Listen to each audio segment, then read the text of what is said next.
Hi, my name's Samantha, and the title of my project is The Hidden Power of Water.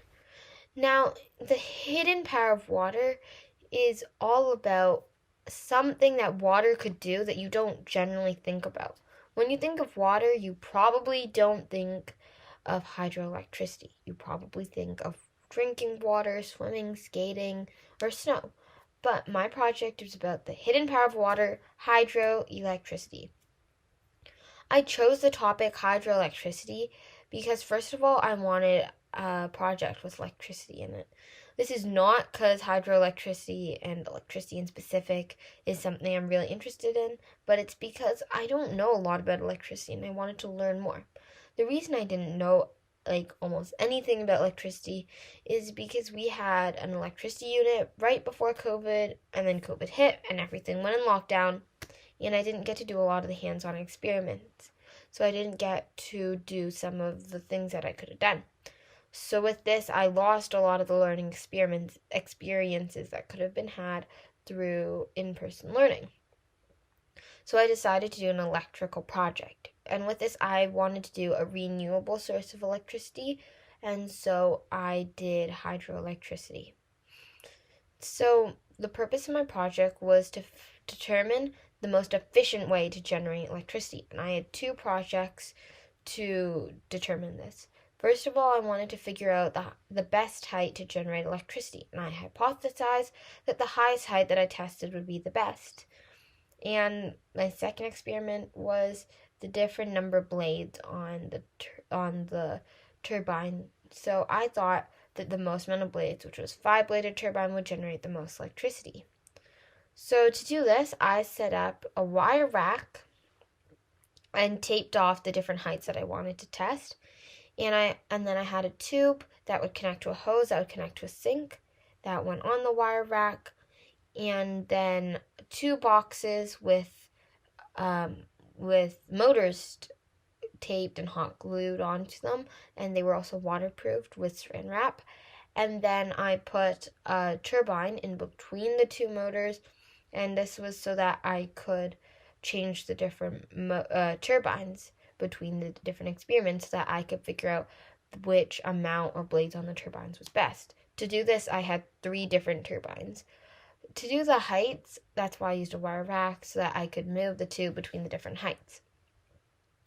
Now, to go about doing the experiment, I sat there, and since the sink that the hose was attached to is downstairs, because that was the only sink that the hose could attach to, I had to FaceTime my dad, and I told him to turn the water on. He turned the water on, and I held the tube to make sure that the water was hitting the turbine at the right spot. And then I asked him to start a 15-second timer. He starts a 15-second timer, and I watched the multimeter, which is attached to the motor. And I watched for the highest number that's on the multimeter. And then when the 15 seconds ends, I record that.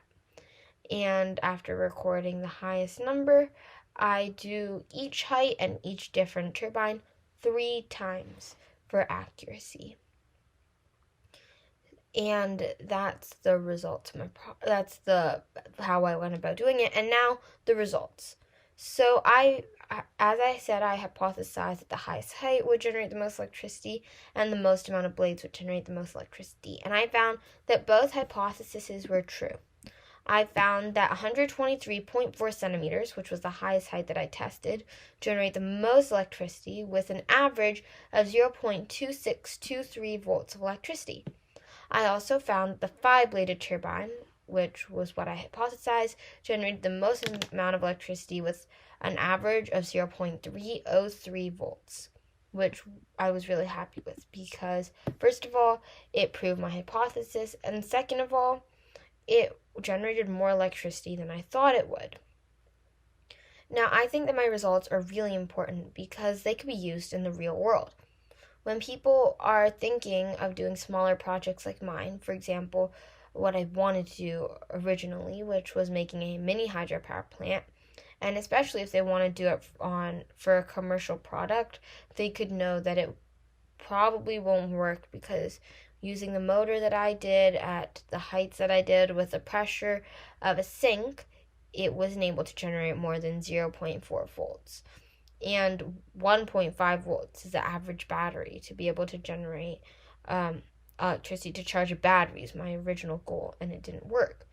But that's a very important part of hydroelectricity, being able to do things with the electricity that you create. So definitely something it shows is that smaller scale hydroelectricity probably isn't the best way to go unless maybe you get a bigger motor.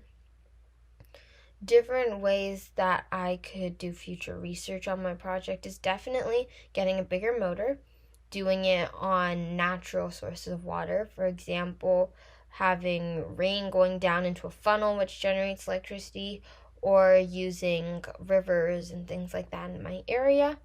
And another good thing that I could do with my project is testing different shapes of the blades, or different angles that the blades are at, or things like that. Also, different weights of blades, sizes of turbines, things like that could definitely change the outcome of the experiment, and I think that would be something really cool to test on. Something that was really hard with my experiment was I actually had to do my experimenting twice.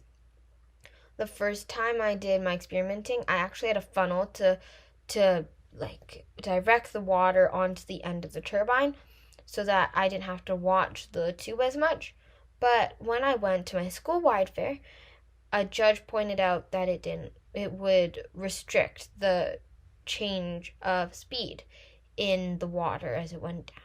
And I was devastated because that meant that a good portion of my project was basically inaccurate and incorrect. So I went home and I redid all the testing, which is how I got the tests and the results that I have now. So that's why that's something that was really hard with my project. So I have to say that this project was really difficult. It was harder than last year's project, which was more of germs and things like that type of project. This year's project was more difficult, but I also enjoyed it a lot. Something that made it a lot easier was the scientific method. So the scientific method with the questions and then researching it, then having a hypothesis, testing it, analyzing it, and then reporting it, which is what I'm doing now. The process with the process with steps definitely helps a big project seem a lot easier because it breaks it down into smaller steps and smaller, easier things to do. To conclude, I'd like to say thank you for your time watching my video and judging my project.